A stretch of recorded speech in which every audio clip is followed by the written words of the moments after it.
Oh, okay.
Good morning, ladies and gentlemen, and welcome to the Stevens Center at the University of North Carolina School of the Arts. Please take a moment to locate the emergency exit near you, keeping in mind that the nearest exit may be behind you. The use of audio, video, and photographic equipment is permitted. However, please refrain from using any flash photography. Please silence all electronic devices and refrain from texting. In order to support live streaming of this ceremony, we have temporarily disabled public Wi-Fi. We ask that you remain seated during the processional. And now, ladies and gentlemen, please welcome the University of North Carolina School of the Arts platform party, faculty, and graduates of the class of 2017.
Welcome, everyone, and please be seated. Good morning. I am Professor Albus Percival Wulfric Brian Dumbledore.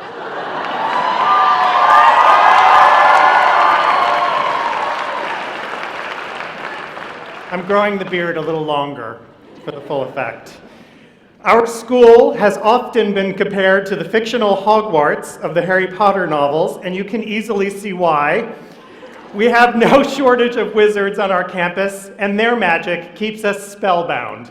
Even something as simple and basic as a graduation robe takes on color and vitality in their imaginative hands. The robes I wear today were created last year by members of the School of Design and Production students, faculty, and alumni, led by our director of the costume program, Bill Brewer. No black polyester for this crew.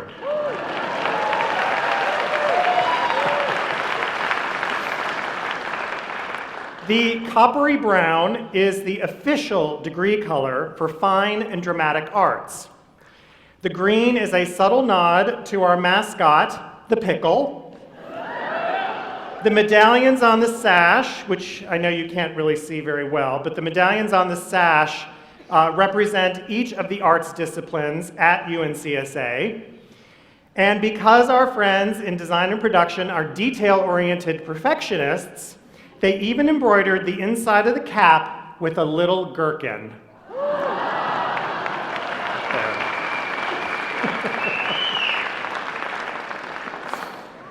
They're so awesome. It is regalia that is as beautiful as it is symbolic, and it epitomizes the creativity and industriousness that defines UNC School of the Arts. I am proud to wear them, and prouder still to be a part of this incredible institution, which graduated its second class, fondly known as the Golden Pickles, 51 years ago in the spring of 1967.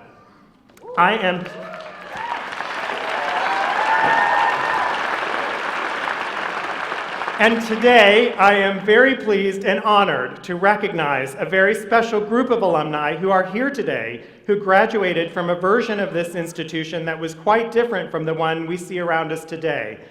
51 years ago, the North Carolina School of the Arts was still in its infancy. The young artists who called it home were part of a bold new venture. And while they must have been heartened by the chance our community and our state had taken in establishing the school just a few years before, it still took tremendous vision for each of them to decide to take part in this brand new endeavor. They were trailblazers, and it is their footsteps that the class of 2017 walks. Joining us today to celebrate their golden commencement are members of the class of 1967, Roberta Kaplan, Arturo Ciampi, Andy Piazza, Mary Hicks, Keith Blunden, Sandra Miller, Bruce Moss, Ruth Rendelman, Stephen Sherrill, Frank Smith, Frank is a longtime faculty member in our School of Dance, and Jane Wilson. Thank you all for coming home to celebrate this milestone and for joining us as we welcome the Fighting Pickle class of 2017 into our alumni family. And I'm going off script here for a second, but just a few minutes earlier, one of the Golden Pickles noted that the dorms are exactly the same now as they were then. It's on my to-do list. It is now my pleasure to introduce Michael Tiemann, the chair of the UNCSA Board of Trustees. Michael, a pioneer in the world of open source software, is the first vice president of open source affairs at Red Hat. He provides technology, strategy, and policy advice to executives in the public and private sectors, and has even shared his knowledge with our students by guest lecturing within our Division of Liberal Arts on the philosophy of concert performances. Michael has been a trustee of UNCSA since 2012 and chair of the board since 2016. Please join me in welcoming him.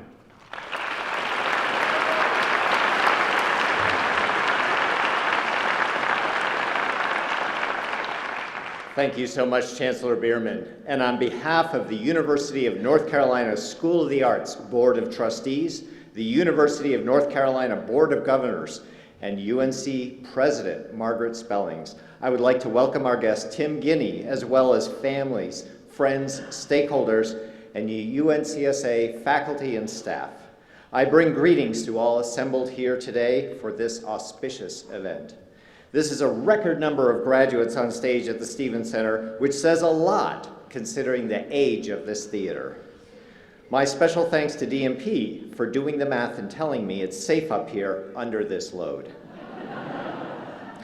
Unfortunately, they can make no guarantees that those who are up here or those in the audience won't themselves break down during this wonderful and emotional ceremony. I will do my best to keep things dry.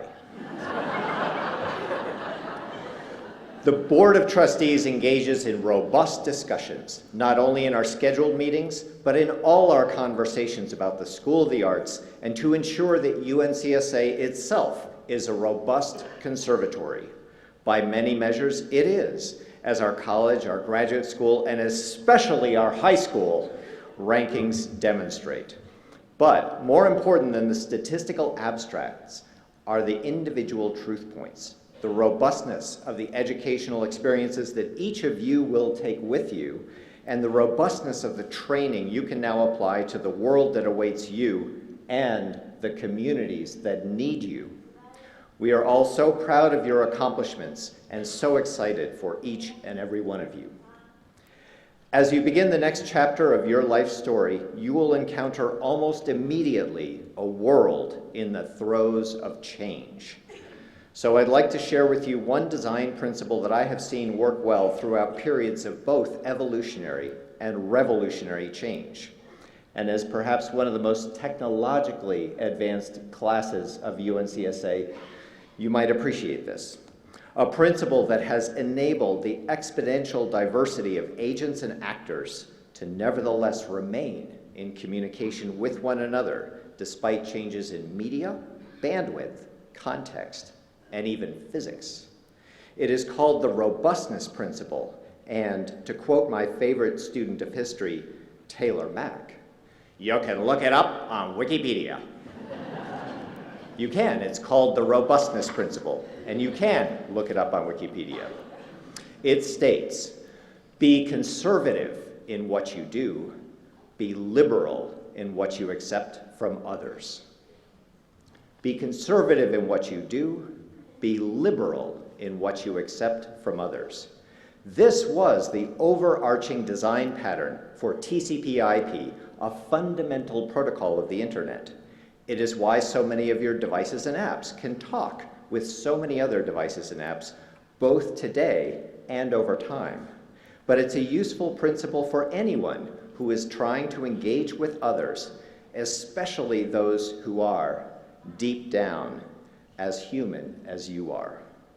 The Board of Trustees is committed to working with the Chancellor to achieve our strategic goals and to make UNCSA the recognized standard in conservatory training for the 21st century. Our conservative commitment to excellence is the fundamental standard of our protocol. As we learn to adapt to ever wider ranges of what people expect, respect, request, and require from the arts, we will accept all of that. I know that your training has given you the breadth, the depth, and the flexibility to accept that ever-expanding mission as well. And we hope that by remaining in communication with us, connecting back to us, perhaps even partnering or co-producing with us, we can together demonstrate all the robust power of the arts to illuminate and inspire the excellence that resides within all of us, and which, when activated, enables each of us to be not only our best selves, but also our true selves. Thank you.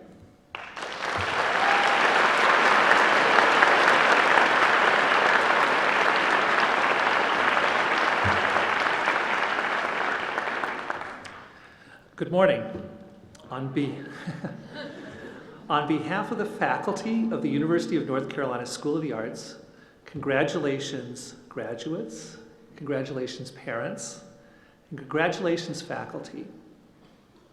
Graduates, primed with your knowledge, expertise, and artistry, the world awaits you. As a composer, I have collected 3 ideas from a variety of composers and a 4th of my own to offer you at this moment of celebration and stepping forward. From John Cage, I can't understand why people are frightened of new ideas. I'm frightened of the old ones. From Dmitri Shostakovich, a creative artist works on their next composition because they were not satisfied with their previous one. From Robert Schumann, to send light into the darkness of men's hearts, such is the duty of the artist. And from me, my one most important advice to you is to listen. Listening is a fundamental part of being human. Watch an infant. Much of the first years of our lives are devoted to listening. It is our doorway to the languages that connect us together. Listening is a form of mutual respect, understanding, and learning. It is a creative force. So embrace new ideas, never be satisfied, send light into darkness, and listen. Bravo and congratulations, UNCSA, class of 2017.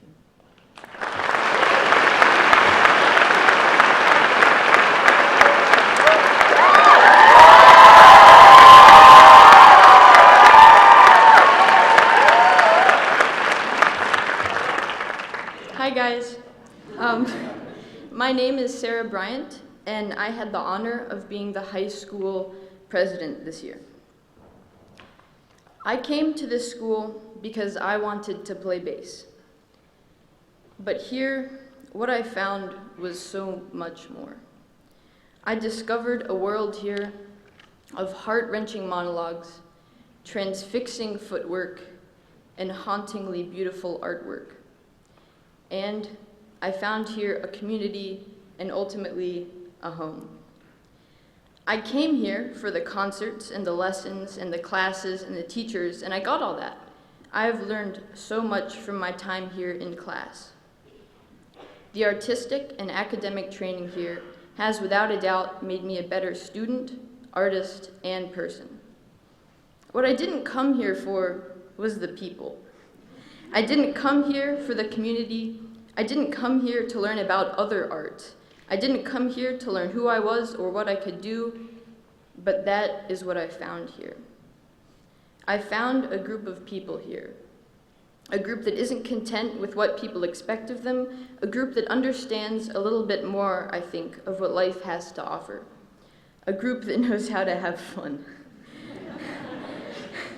The experience of being a student here is simultaneously individual and yet the same. Our arts are different, our goals are different, our sleep habits are different, our friends are different, but we are united by a common understanding. We are all here for a reason. We are all on this stage for a reason. We made it. Yep.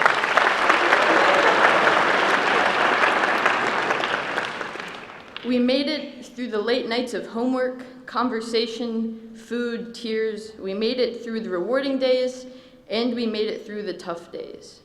Performances and tests and critiques and rehearsals and meals and dances, and we didn't do it alone, we did it together. We are all on this stage together. So guys, it's you. It's all you. You aren't performing, you aren't on display, you are graduating. These are among your last moments as a high schooler. So what will you take with you? You will take with you the skills you have honed here. You will take with you the friends you have met here. No one will ever be able to take these things away from you. You will always have with you what you can do, what you have learned how to do, what you have worked to do, and you can do a lot. So hold on to this moment. We must part ways very soon. So appreciate the community, appreciate the company on this stage today. We have done a lot, but we will do so much more. The drama kids here sing a song about ways you can measure a year. They say you can measure it at midnight or in cups of coffee. Or you can measure it in love. And these past 4 years have been filled with so much love. I love all of you and will miss you so much. We must part ways today, but here's to running into each other in the future.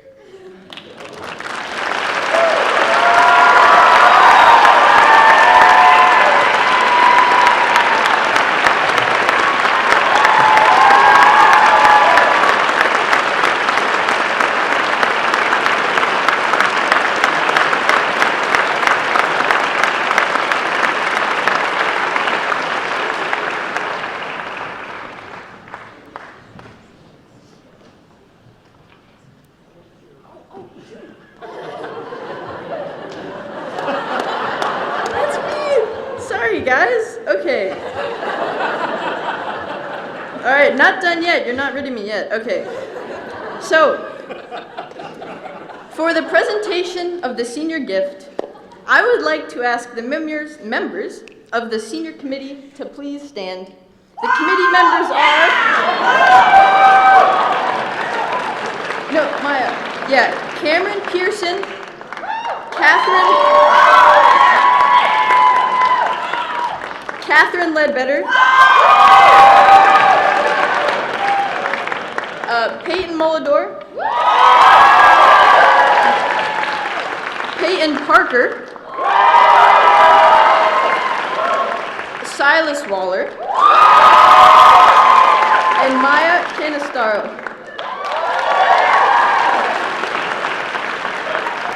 So the senior committee, with input from the class of 2017, has bequeathed a tetherball pole.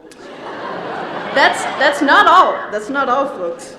With the generous support of families, the parent support organization, and the proceeds from senior t-shirt sales, we are in the process, and it will continue next year, of reviving a bike share program here on campus.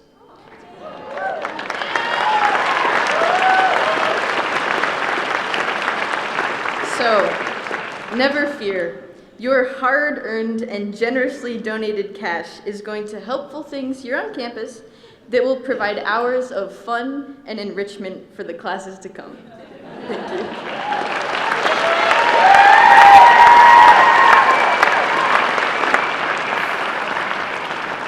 At this time, I would like to call on Morgan Hunkley, winner of the Artists Reaching Out Senior Essay Contest.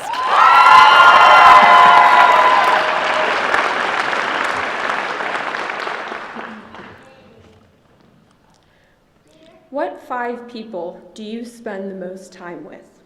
I encourage you to picture them in your mind. A mentor of mine once asked me that question.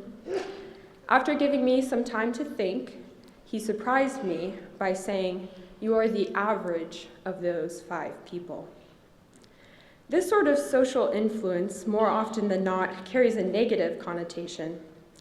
In our culture, we tend to value the rugged individualism that allows us to accomplish our goals and stand by our opinions. And the average of 5 surrounding people is the last thing an artist wants to be. To be successful, we need to stand out. Something has to be different about our audition, our sonata, our painting. Isn't it a sacrifice of a person's core uniqueness to be influenced by others? Wouldn't that be changing ourselves to suit them? Here at UNCSA, my opinion has developed into something different. From a distance, it seems that we are a loose collection of highly diverse individuals. Whether it's how we dress, how we create, or how we perform, we work hard to express ourselves and share it with an audience. As we delve deeper into our arts, we seem to become increasingly unique from each other. With so many of us learning how to be different, how did we manage to get along all year? Well, we could because we shared something with those around us through empathy. Empathy allows us to adopt the feelings of others for ourselves. It is the desire to understand and gives us the opportunity to be understood. And empathy is the key to unifying variety. Far too often, an imbalance between individuality and empathy causes us to see differences more than similarities. And it is a balance between individuality and empathy that we should seek. To suppress empathy would be an incredible lost opportunity. Think of the vast scope of possibilities we have as individuals. Imagine all the ideas and discoveries, personalities and talents, experiences and opportunities floating in the air around us. It is a completely incomprehensible amount. Yet, as individuals, we only experience a tiny fraction of these possibilities for ourselves. But that is why it is so wonderful that each person around us experiences a different tiny fraction. By spending time with them and empathizing with them, we can discover a different version of the collective human experience. We are made for life in a community. And never have I felt part of a more empathetic, accepting community than here at UNCSA. At UNCSA, we celebrate each other. Such an appreciation for each other has taught us a lot about being people. We have learned different ways to express ourselves, and we have mingled with people from all different backgrounds. We have learned what it is like to be a ballerina or an actress, what it's like to have style, or what it's like to be from a different country. We have learned what it is like to have an unpopular opinion and what it is like to live apart from normal. The connections we made here became part of our lives, our views, and ourselves. So, if we have become the average of the people at UNCSA, I like to think we are so much the better because of it. Art in all forms defies individualism. It is meant to be shared, and it is meant for other people. Artists exhibit the connections they have with others in a more tangible form, one that entertains the heart, mind, and senses. So, in everything you do, live as an artist. Give the world a new sort of beauty, one that is inspired by the beauty of community. Never stop searching for beauty. And as you go forward to explore new places and meet new people, remember who you have met and what you have done here. I know I will remember you, and I have faith that we will do something truly astonishing. Congratulations, class of 2017.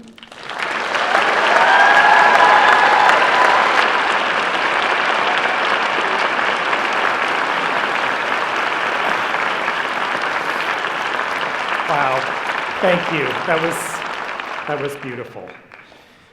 High school. Now, would all of the parents, family, friends, spouses, and significant others please stand?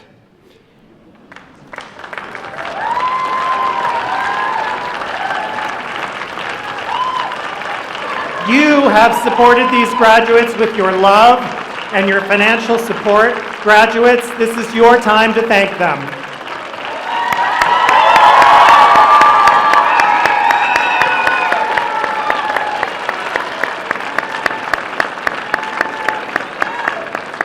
Now, I would like for all of our faculty and staff to stand.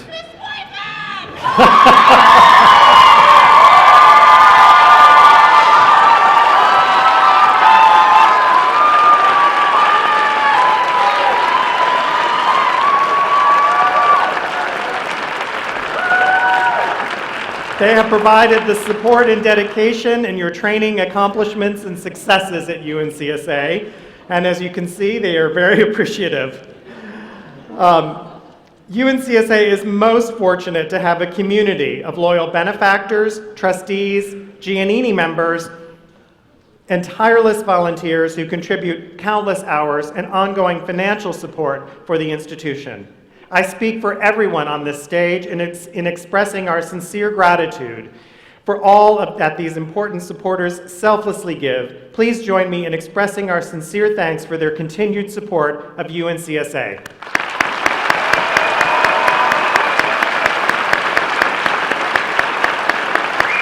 And finally,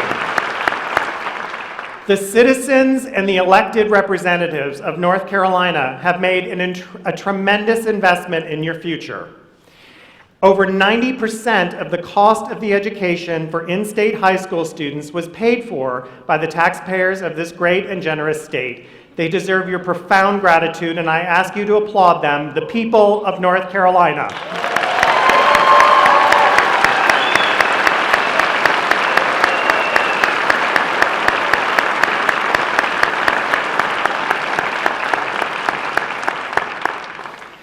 We are so excited to have with us today School of Drama alumnus Tim Guinea as our high school commencement speaker.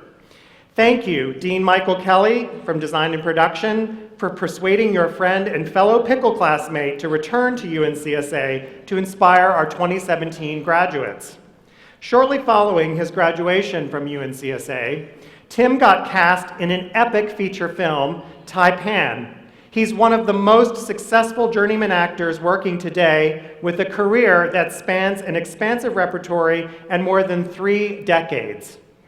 He has one of the longest lists of TV and film credits of anyone on imdb.com, with more than 200 film, miniseries, movie of the week, and television credits, and he has appeared in more than 100 plays. He's played bad guys and good guys, and everyone from investigator to doctor to military officer. You've seen his work in former film faculty member Raman Barani's 99 Homes, Iron Man 1 and 2, and Sweetland, and recurring guest roles on Damages, The Good Wife, and Homeland, among so many others. He was a series regular on J.J. Abrams' Revolution, which was shot in and around Wilmington on our coast, as was Iron Man, and Hell on Wheels with Anson Mount. Anson recently said of Tim, quote, "He's worked with everybody. He's been in everything. He's an enormously talented director." Indeed, Tim earned critical praise and around 50 awards in more than 100 festivals worldwide for directing One-Armed Man, which was written by Horton Foote and executive produced by Philip Seymour Hoffman. Tim as director and Anson as executive producer are now working together to bring the short play What the Sparrow Said to the screen. Tim has also directed 2 documentaries for the Children's Defense Fund, produced by J.J. Abrams and Rex Campus. He cares deeply about his fellow human beings and the earth, and believes in giving back and advocating for the less fortunate, something you'll sense immediately if you follow him on Twitter. He once produced a poetry reading at Lincoln Center that raised more than $100,000 to aid Rwanda. Tim is also a Renaissance man. And as you'll read in your program, in addition to being an actor and director, he's a beekeeper, a volunteer fireman, and a wire walker. His love of wire walking, which started innocently enough here at UNCSA during a drama circus techniques class, has taken, how cool is that? He has taken him to study with greats such as Philippe Petit, who spanned the Twin Towers in 1974, some of you may recall seeing that, and Rick Wallenda of the Flying Wallendas. Thoroughly committed to his craft, Tim also gives back through his own YouTube series, Tim Guiney's Acting Masterclass, emphasis on master. A wonderfully tongue-in-cheek look at the profession. We are extremely grateful to have had him return to UNCSA to teach as a guest artist. And now we're extremely fortunate to have him as our high school commencement speaker. It is the custom of the university to confirm an honorary doctorate at each commencement ceremony. These honorary degrees are given by the institution as a means of recognizing outstanding contributions to the arts and to arts education. Our university provost, David English, will now read the resolution conferring the degree upon Tim Guiney. Will David English, Michael Tiemann, and Tim please join me?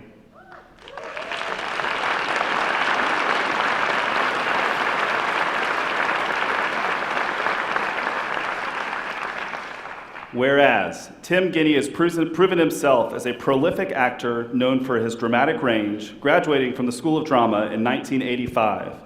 And whereas Mr. Guiney made his feature film debut as Cullum Struan in the epic Tai Pan and has since appeared in more than 300 roles on the stage, in television, and film. And whereas Mr. Guiney has performed at Lincoln Center for the Performing Arts, at the New York Shakespeare Festival, and at the Ensemble Studio Theater in productions of Suburbia, Richard II, directed by Joseph Papp, Twelfth Night, and The Prisoner's Song. And whereas Mr. Guiney has worked alongside UNCSA alumnus Peter Hedges at the Edge Theater, where they collaborated with many other UNCSA alumni. And whereas Mr. Guiney has appeared in film productions including Sweetland, Iron Man, Promised Land, How to Make an American Quilt, Ladder 49, Courage Under Fire, Just Like a Woman, and Two Men in Town. And whereas Mr. Guiney has appeared in television as a series regular on AMC's Western Hell on Wheels and has played recurring roles on many programs including Homeland, The Good Wife, Elementary, Bones, 24, Stargate SG-1, and Strange World, and has made numerous guest appearances on shows including Madam Secretary, The West Wing, The Affair, NCIS, Castle, Damages, and Weeds. And whereas Mr. Guiney has directed productions for theater and film, including the multiple award-winning short One-Armed Man. Be it resolved, we, the Board of Trustees of the University of North Carolina School of the Arts, do hereby recognize and applaud the considerable accomplishments of Tim Guiney and grant to him the degree of Honorary Doctor of Fine Arts.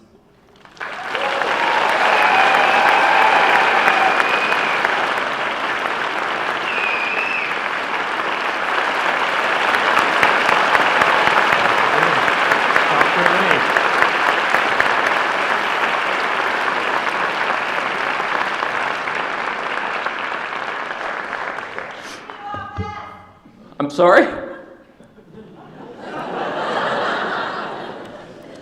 Oh, God, I've never been so glad to hear the words "be it resolved" in my life.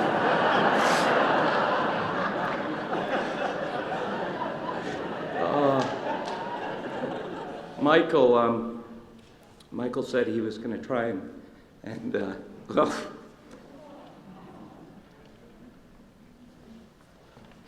Michael said he was going to try and keep things dry. I'm apparently going to try and keep things wet. I apologize to the beautiful stage management people.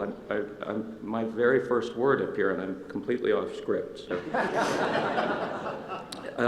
thank you, David, Michael, and Wendy, for that honor. It's great to be home.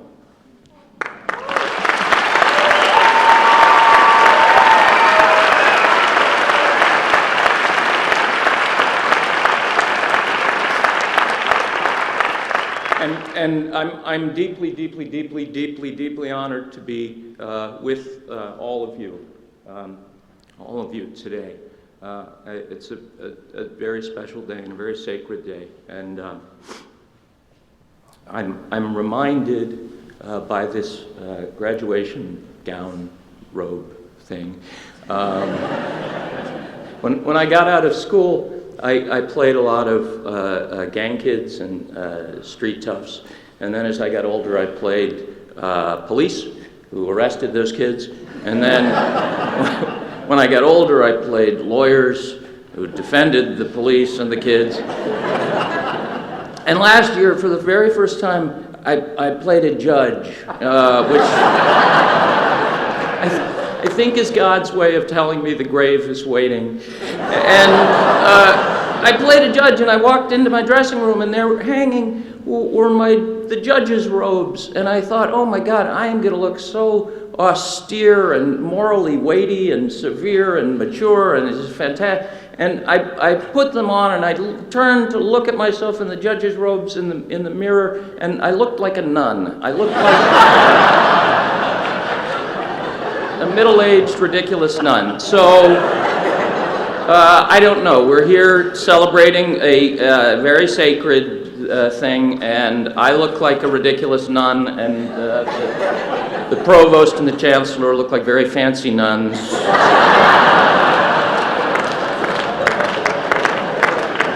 So it's a really big day. I really, despite my all I need is a wimpole. I want to sincerely congratulate the graduates, and I struggled a lot with trying to figure out how to make this speech, and because advice is really stupid as a thing, and I have a friend who says unasked for advice is criticism, which is kind of true, but I don't mean anything as criticism. What I mean it as is an extension of love and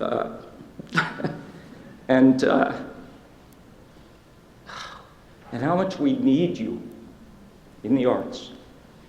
I went last night to the drama cabaret, and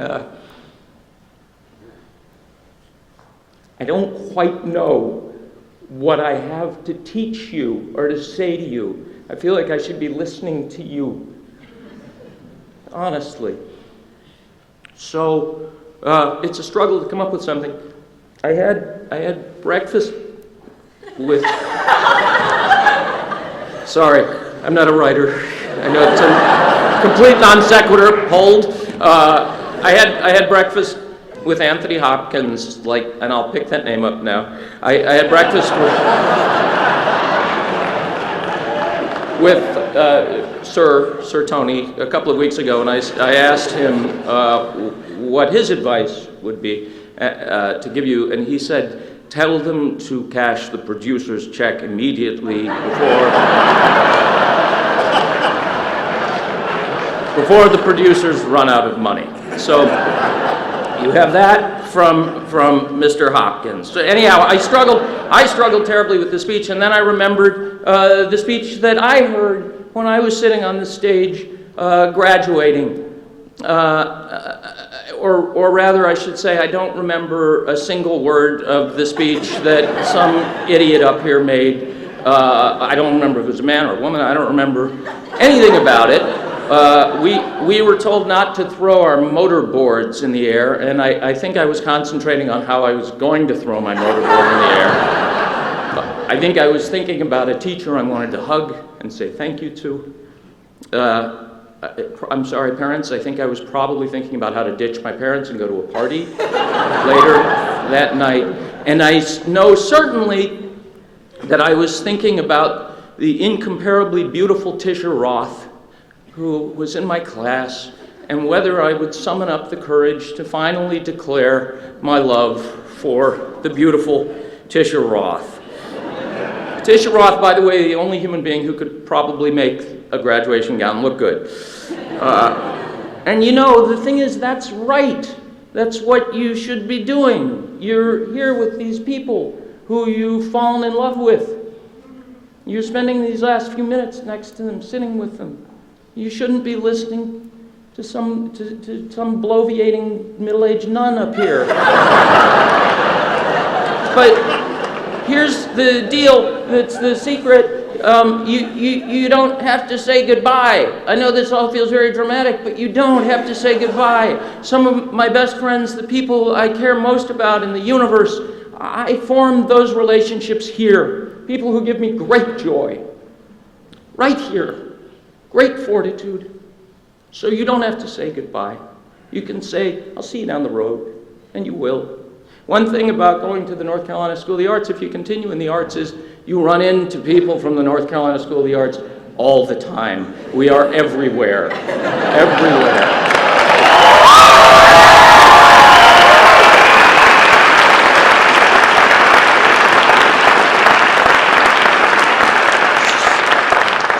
So you guys are not saying goodbye. You're just moving geographically away from this place, you know? And some of you are going on into college and conservatories and continuing your studies. Some of you are going on into the professional world of the arts. Some of you are changing and going into something completely different. And I want to applaud those of you pursuing something different first, because I think that takes great courage of heart, and it's a great victory to follow your heart and go another direction. It's a great victory to listen to your heart. So I want to thank you, I want to congratulate you, and also say to you that, you know, the arts are going to serve you no matter what you go into. As Morgan said, you know, the practice of human empathy, it's going to serve you well, because we need human empathy in the world right now very badly. We need it in every profession.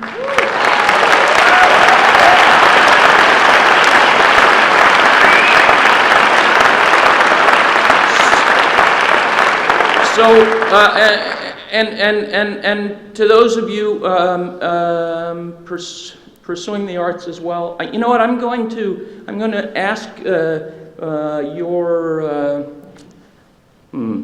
going to apologize for 2 seconds, because I want to step away and look at these people, and I want to see them, and I want them to see me, and I want to be present with them, and I want to step away from this podium for a second, because I'm slightly less likely to lie if I step away from it. So with your indulgence, I will be right back.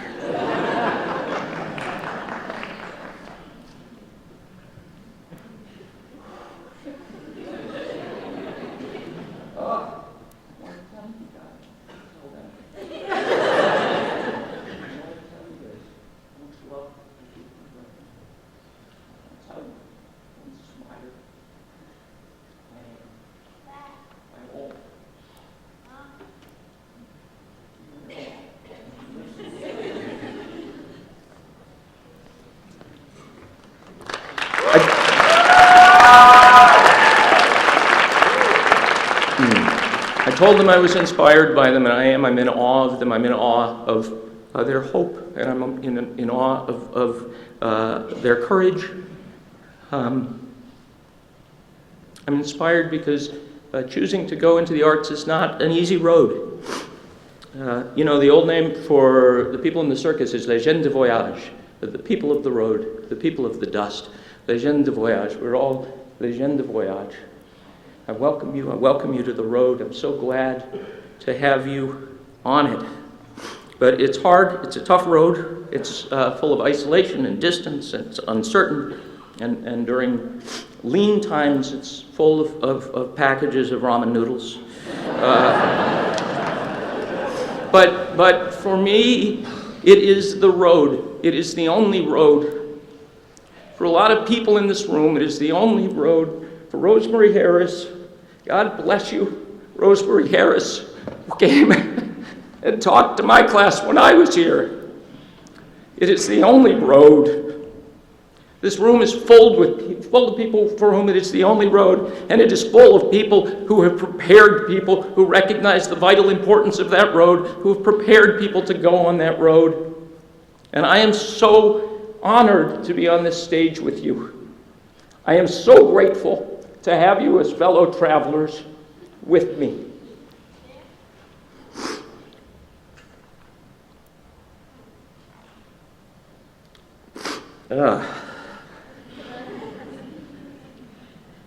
So anyhow, these things are funny because I feel like people, they get up and make speeches a lot about success, how to have success and how to live your dreams. You know, right? That's the kind of the deal.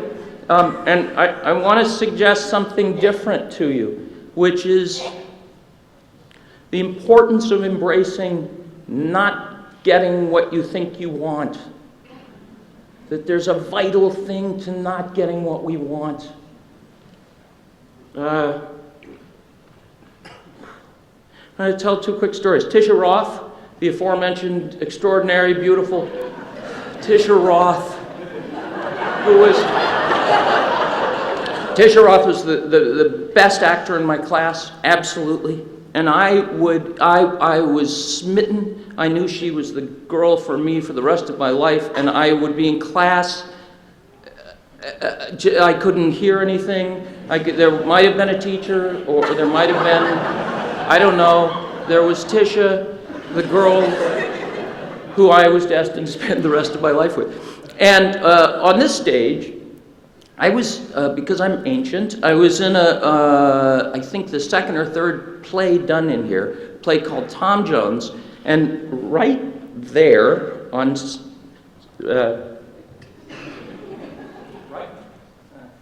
I was going to ask if you could hear me, but I was trained in voice and speech at the North Carolina School.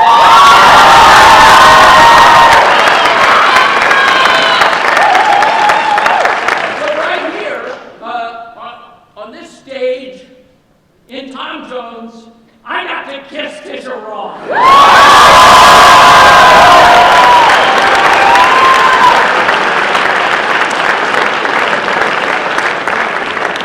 I feel I'm like an Irish guy in a black polyester dashiki.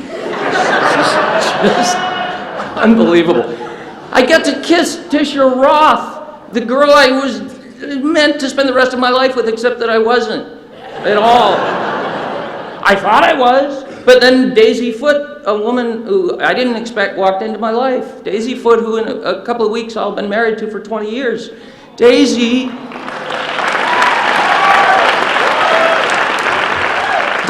the best thing in my life. I didn't want Daisy. I wanted Tisha. I didn't get what I wanted. I got something so much better. Another story. I have to give you odd backstory about me. When I was at the North Carolina School of the Arts, I had this weird belief that if I would only get a job in a big movie or a job on a Broadway play, I would suddenly have the skill set to do that job. It would suddenly come into me, and I would be as good as all those people I loved seeing in movies and plays. So after graduating, I got the third lead in a movie called Taipan, and it was a $58 million movie. It was the first movie ever to be, a non-Chinese movie ever to be filmed in mainland China. It was based on a James Clavell novel, who's a big novelist. Jack Briley, who had just won the Oscar for Gandhi, wrote the script. So I go away and I make this movie. And I come back, and I'm in New York, and I go to the West Bank Cafe, and I run into a guy I went to school with named Frank Ferranda. Now, you have to know this about me. I always wore jeans that were festooned with holes. I always had ripped up blue jeans. And Frank noticed that for the first time ever, I was wearing jeans without holes. And he said something to me about that, and I said to him, "Wearing pants with holes in them when you're successful is pretentious." Wearing pants with holes in them when you're successful is pretentious.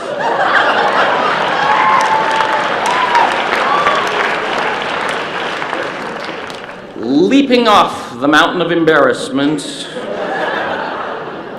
So Taipan came out, and Taipan, as Lindsay mentioned, was an epic film. It was an epic failure of a film. In the long list of whereases that many of which I'm proud of, perhaps Taipan should have been an even though.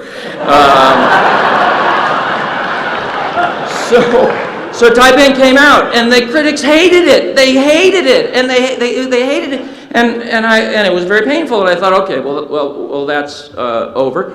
And then a couple months later, it was New Year's, and Siskel and Ebert named it the Dog of the Year, and every critic named it the Dog of the Year, and I thought, well, you know, that's done. And then, like 4 months later, People magazine did an issue on the 100th anniversary of Hollywood, and they named it one of the 10 worst films in the history of filmmaking. This is not what I wanted, right? So, he said listening was important. I want you to listen. I got something so much better than what I wanted. So much better out of that awful experience. And what I got was this. I got the clear understanding that no job and no person could just confer a craft on me. That the only way to find a method of acting that would work for me personally was a hard slog, was hard work alone, and trying to stay open, keep a channel open, and discovering my heart. The discovery of your own personal craft is an inside job, and it is lifelong work for an artist. Your craft is the raft that you can cling to amidst the wild vicissitudes of life in the arts. Are you listening?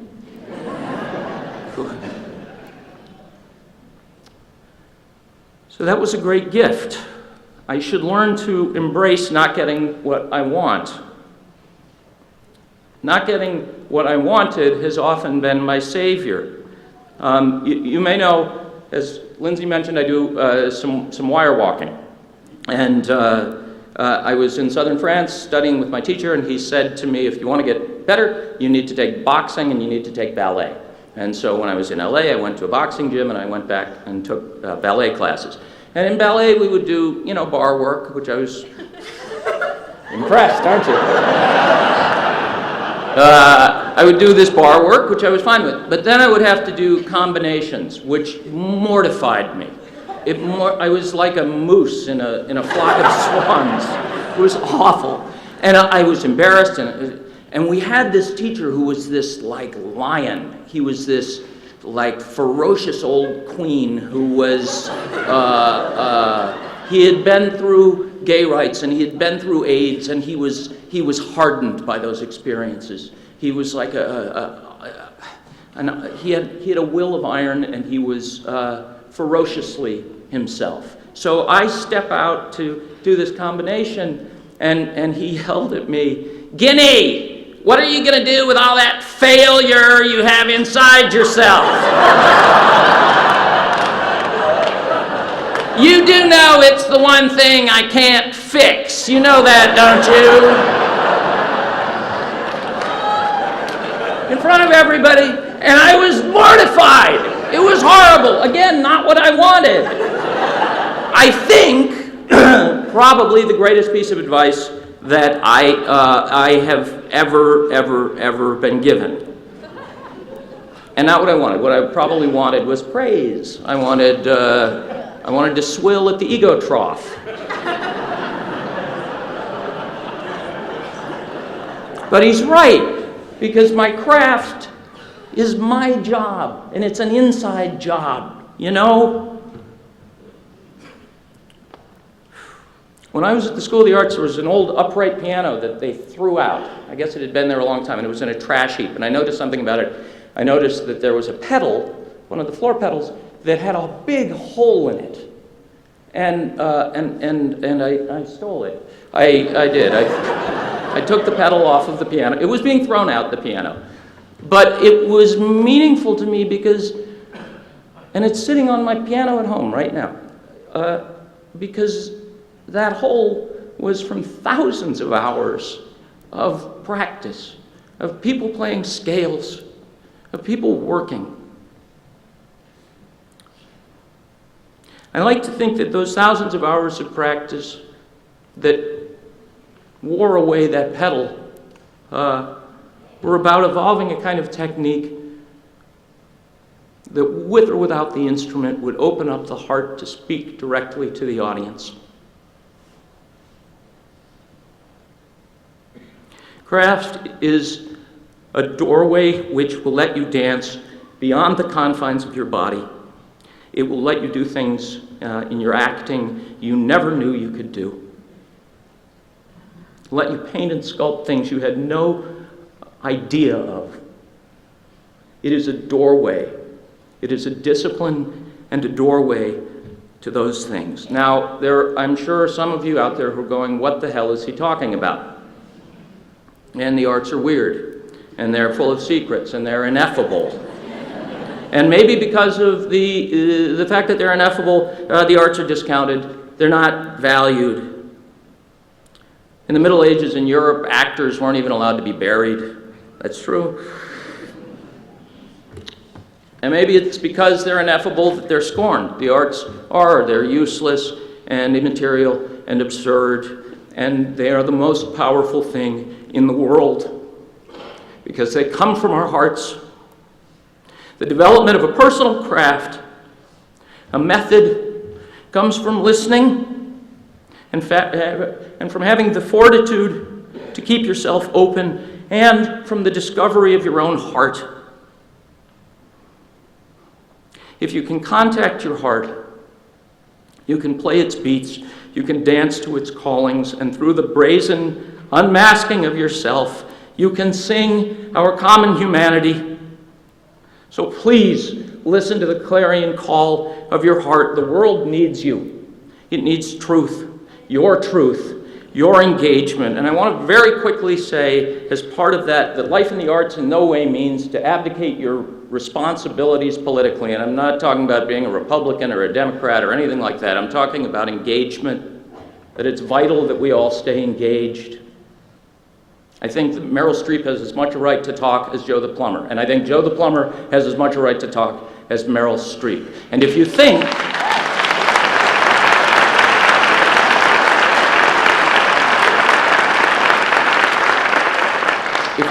that young people can't affect what's happening in the world, you haven't been reading your history. Frequently, it is the energy of young people, and young people alone, that changes political will. So your craft may seem like the only thing to cling to, but there is one more thing I want to suggest to you, which is your friends, the ones you're sitting with. And even artists you don't know who inspire you can be your imaginary friends.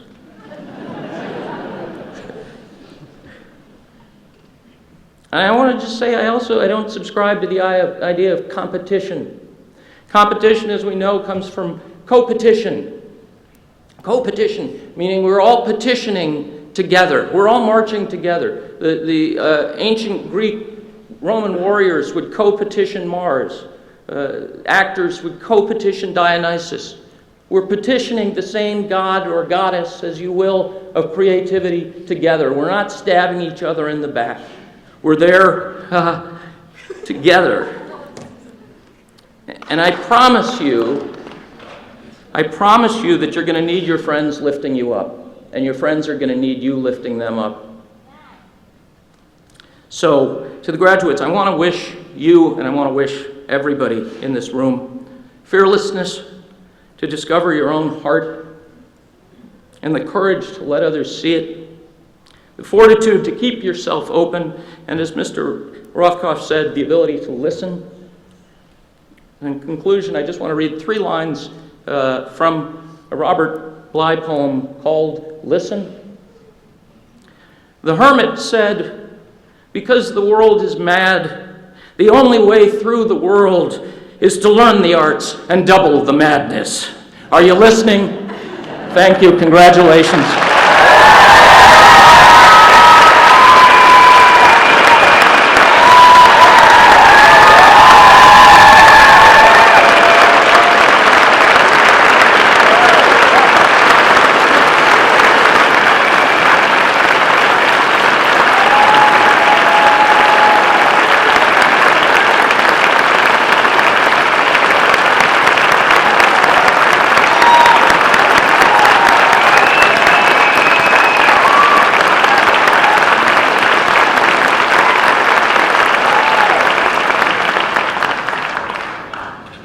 Thank you, Dr. Guinea.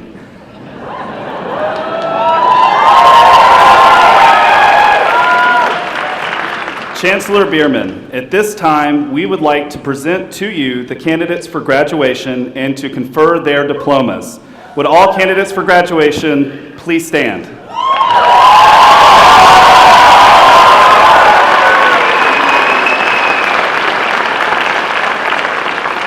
Chancellor Bierman, these candidates have completed all requirements for the state of North Carolina and of the University of North Carolina School of the Arts for receiving the University of North Carolina School of the Arts high school diploma, and they have been approved for graduation by the administration and the faculty of the school.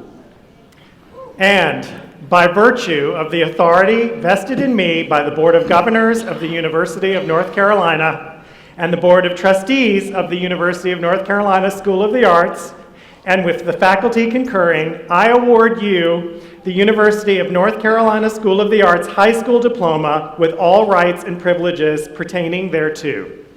Graduates, please be seated.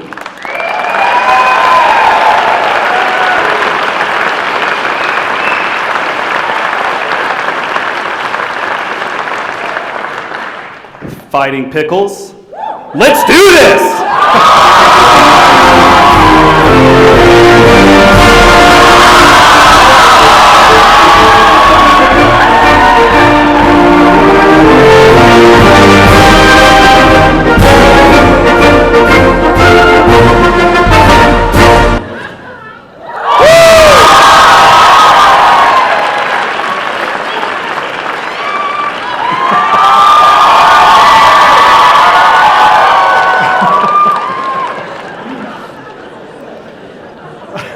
Joining me on stage is the Dean of Dance, Susan Jaffe. Following a short video, the diplomas will be awarded to the graduates of the School of Dance.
Graduates of the School of Dance, please come forward.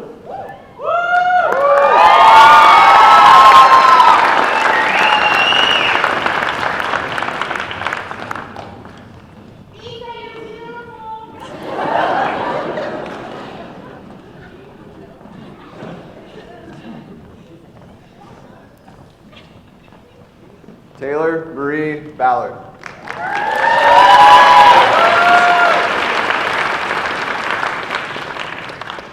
Juliana Aurora Bell. Isabella Colon Blaisdell. Congratulations. Kennedy Gabrielle Brim. Maya Gabriela Canastero. Nicole A. Case. Catherine Anne-Marie Clifford. Congratulations. Mara Brianna Cowan. Iowa Sophie Justina. Holly Noel Harkins. Seyoung Hong. Nicholas Eden Hopkins. Claire Laura Elizabeth Howes. Melody Jandoli. Yaman Kelamet. Catherine Grace Lovejoy. Madison Nicole McFarland. Ava Agnes Mayer. Trent Winslow McCain. Rebecca Rose McEnroe. Megan Elizabeth McKelvey. Garrett Shane McNally. Victoria Penny Meyer. Tegan McCall Murphy. Kira Lee O'Reilly. Cameron Scott Pearson. Alice Marie Stern. James Kennard Terry. Kaylin Rebecca Thistle. Marissa Brooke Truitt. Eliana Gabrielle Vargas. Jacqueline Adele Whitmore.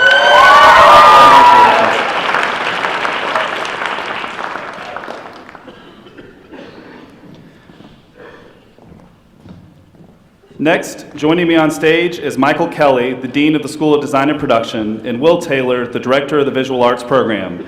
The diplomas will be awarded to the graduates of the Visual Arts Program at the School of Design and Production following a short video.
Graduates of the Visual Arts Program in the School of Design and Production, please come forward.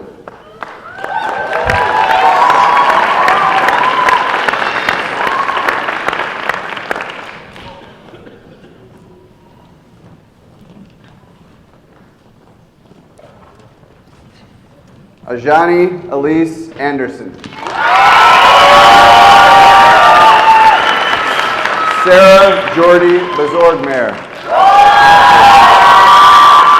Jordan Galen Campbell.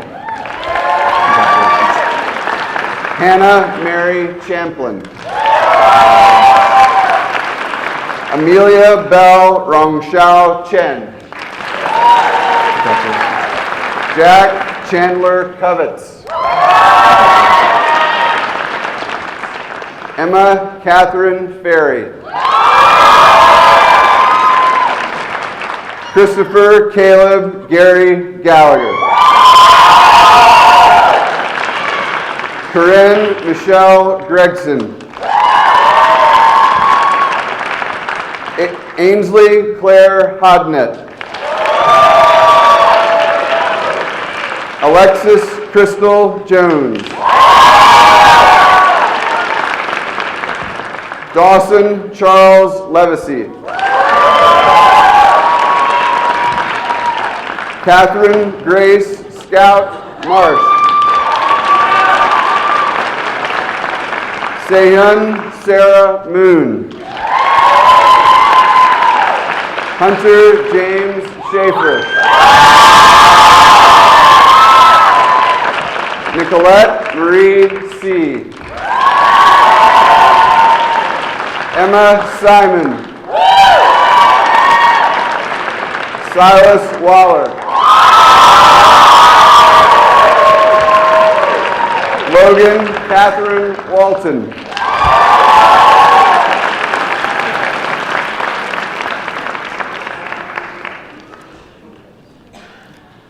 Next, joining me on stage is Carl Forsman, the Dean of the School of Drama, and Kelly Maxner, the Director of the High School Drama Program.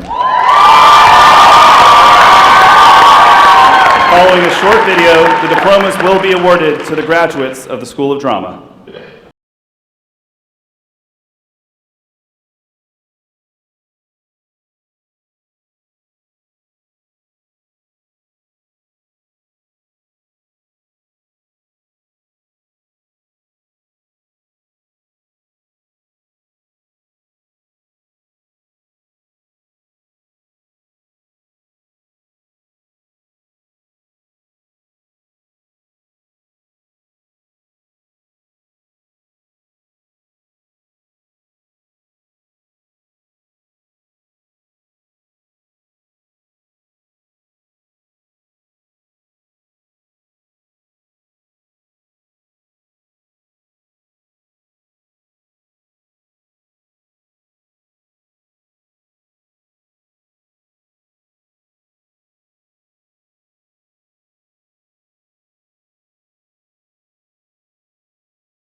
Graduates from the School of Drama, Atlas 2017, please come forward.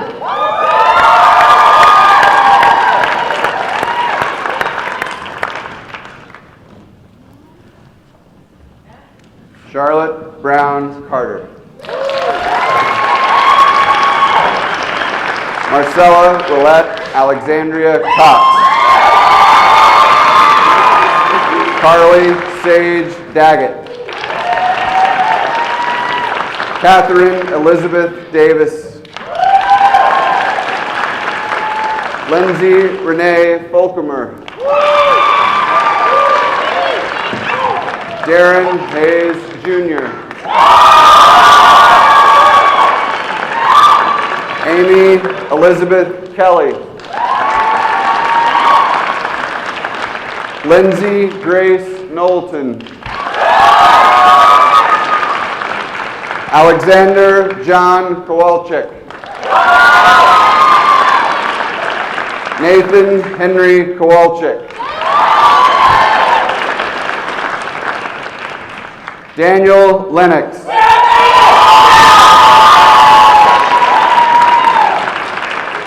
Peyton Claire Molitor.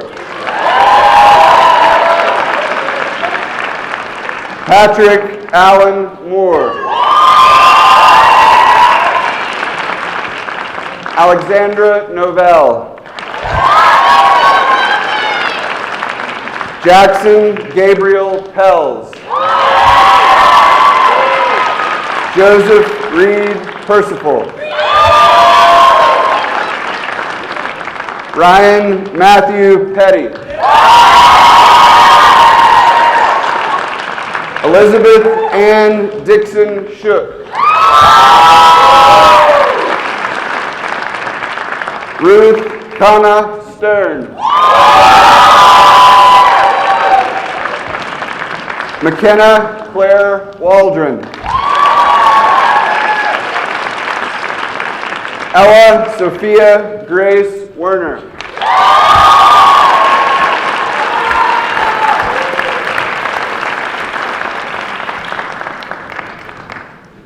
Next, Dean Brian Cole and Associate Dean David Winkleman of the School of Music will join me on the stage, and the diplomas will be awarded to the graduates of the School of Music following a short video.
Graduates from the School of Music, please come forward.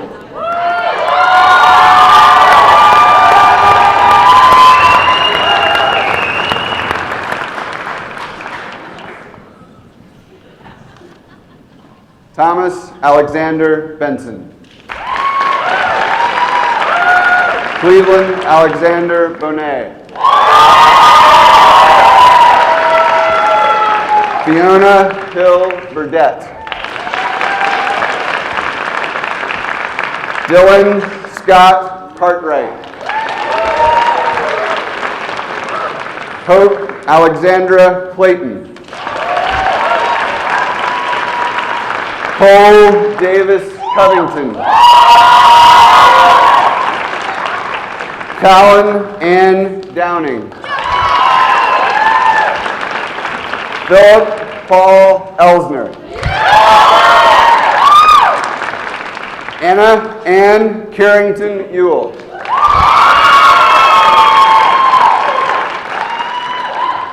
Lauren Caroline Freeman. Alexander Grigori.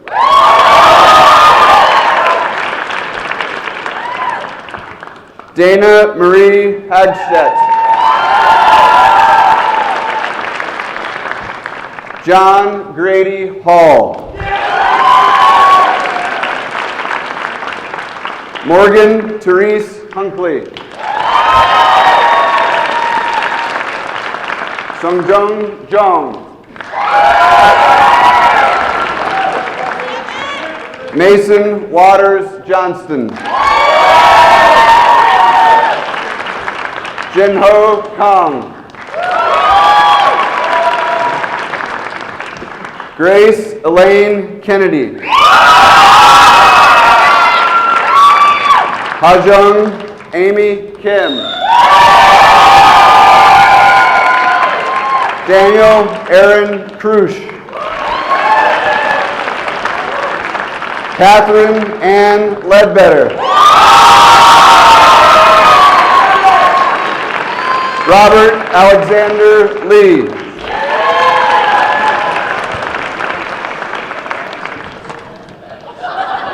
Austin Greer Martin. Benjamin Albert Maxwell. Thomas James Michaels. Mary Tegan Moncrief Mullane. Rebecca Hart Nelson. Dakota James Nyman. Olivia Rose O'Brien. Peyton Ann Parker. Mackenzie J. Quattlebaum. Thomas Jacob Seaman. Haley Suzanne Smith. Catherine Ann Spade. Samuel Jacob Dufour Vandenbach. Samuel Ryan White. Riley Elizabeth Worstel.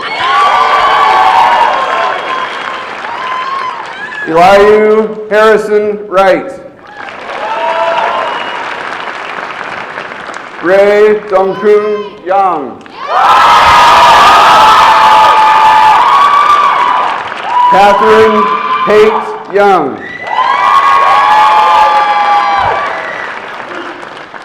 Sarah Lanier Bryant.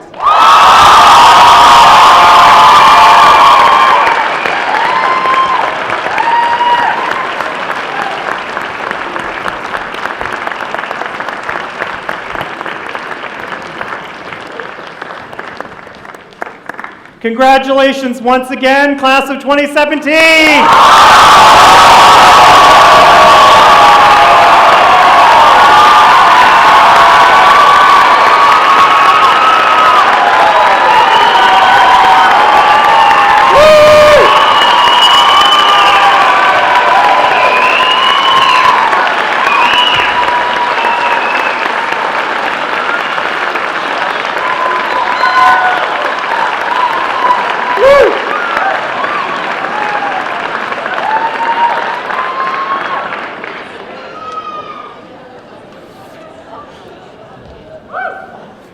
Over the next hour, that was a joke.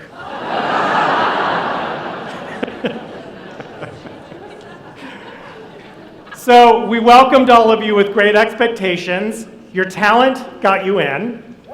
Your grit got you through. Lord knows. And your grace under pressure will serve you wherever you go from here. Our deans, faculty, administrators, staff, and supporters watched your transformation as artists and as citizens, and we couldn't be more proud. I'm sure most of you recall the moment, years before you got here, when you were very young, when you came out to your family as an artist.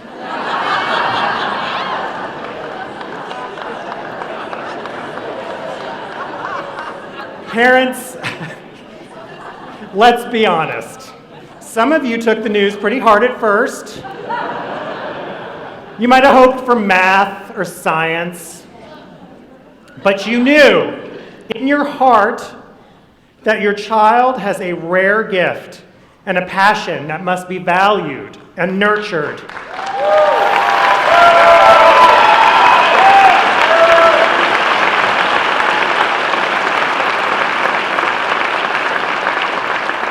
That success is defined by doing what you love and loving what you do.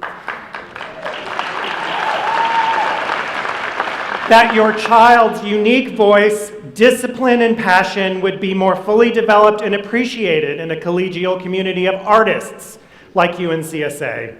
That being true to oneself and listening to one's own inner voice can lead to the richest and most rewarding life of all. I'd like to leave you with one of my favorite passages from a book by Frederick Buechner, the Presbyterian minister and author of more than 30 works of fiction and nonfiction, where he describes success better than I ever could as finding and answering your true calling. And he writes, "The voice we should listen to the most as we choose a vocation is the voice that we might think we should listen to the least, and that is the voice of our own gladness. What can we do that makes us gladdest? What can we do that leaves us with the strongest sense of sailing true north and of peace, which is much of what gladness is? Is it making things with our hands out of wood or stone or paint on canvas? Is it making something we hope like truth out of words? Or is it making people laugh or weep in a way that cleanses their spirit? I believe that if it is a thing that makes us truly glad, then it is our thing, and it is the calling voice that we were made to answer with our lives.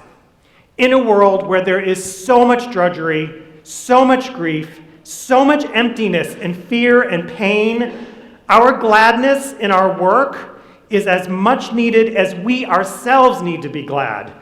If we keep our eyes and ears open, our hearts open, we will find our place surely. I honor all of the exceptional, aspiring, and emerging artists on this stage, all of you, and across our campus who answered a calling to dance, play an instrument, act, paint, or follow their creative pursuit.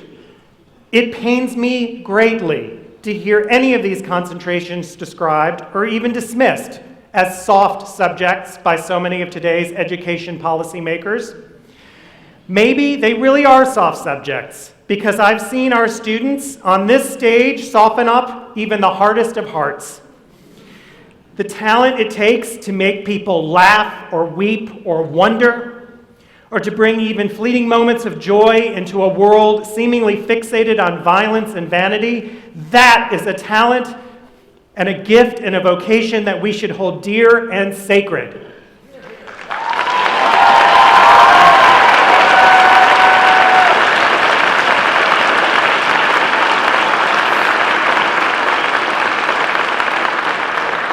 That talent, your talent, can be channeled into a meaningful and impactful life's work that changes and inspires the world. It's the reason I stand on this stage today to fight for all of you and for all artists. It is my gladness. It is to help you assume your rightful place in our culture and our society. And on a lighter note, I wish to end this ceremony with the words of one great artist to another. The words are by Martha Graham, a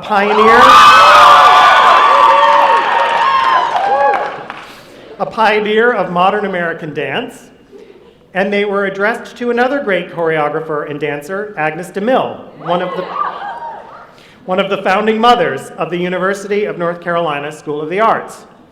DeMille had just seen a revival of her cowboy ballet, Rodeo, and she wrote, "The work wasn't good enough. All changed, all passed. There was no way of ensuring lasting beauty. I spoke of this to Martha Graham outside of Schraft's restaurant. She bowed her head and looked burningly into my face." Here, to voice Martha Graham's response to Agnes DeMille is a radiant actress and a dear friend of UNCSA, Rosemary Harris, who is married to distinguished writer John Ely, whose imagination conjured the School of the Arts in the early 1960s, and this founding father is in the audience today, and I would like to acknowledge him.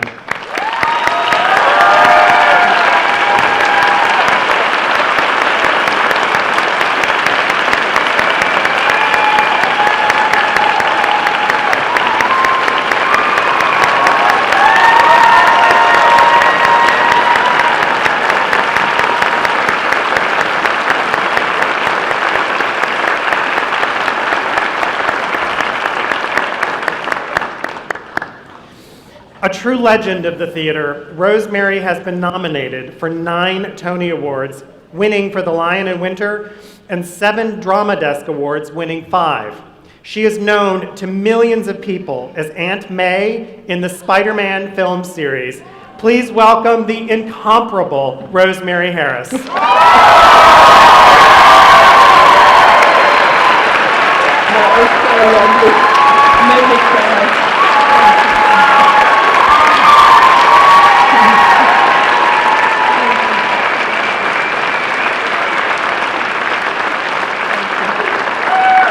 Thank you. Thank you all so much. It's a very great honor to share this stage, not only with the graduating class of 2017, but with Tim, who made me laugh so much I thought I would cry with laughing. Thank you so much. Well, to get back to the graduating class of 2017, look at you all. Oh my, yes, well. Now, what Martha Graham said to Agnes DeMille was this: there is a vitality, a life force, an energy, a quickening that is translated through you into action. And because there is only one of you in all the world, in all of time, this expression is unique.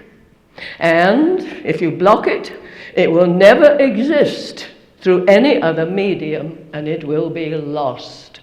The world will not have it. It is not your business to determine how good it is, nor how valuable, nor how it compares with other expressions. But it is your business to keep it yours, clearly and directly. Keep the channel, Tim, keep the channel open. You do not even have to believe in yourself or your work, but you have to keep yourself open to the urges that motivate you. Keep the channel open. No artist is pleased. There is no satisfaction whatever at any time. There is only a queer divine dissatisfaction, a blessed unrest that keeps us marching. God bless you.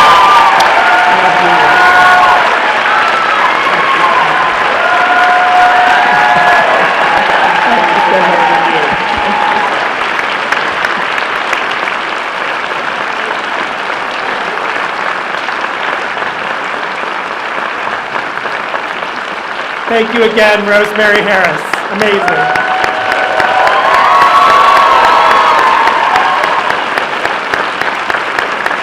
I also wish to thank the parents and loved ones for sharing these extraordinary young artists with us at the University of North Carolina School of the Arts. Thank you, graduates, for letting us be a part of your lives during these formative years, for giving us such joy day after day, and for enriching our lives. Thank you, all of you.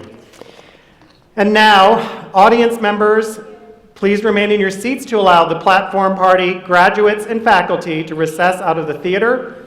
Graduates, it is your time to recess to the street in front of the Stevens Center where it is not raining. And again, congratulations to you all. Audience members, please remain in your seats while we process. Thank you all. Thank you.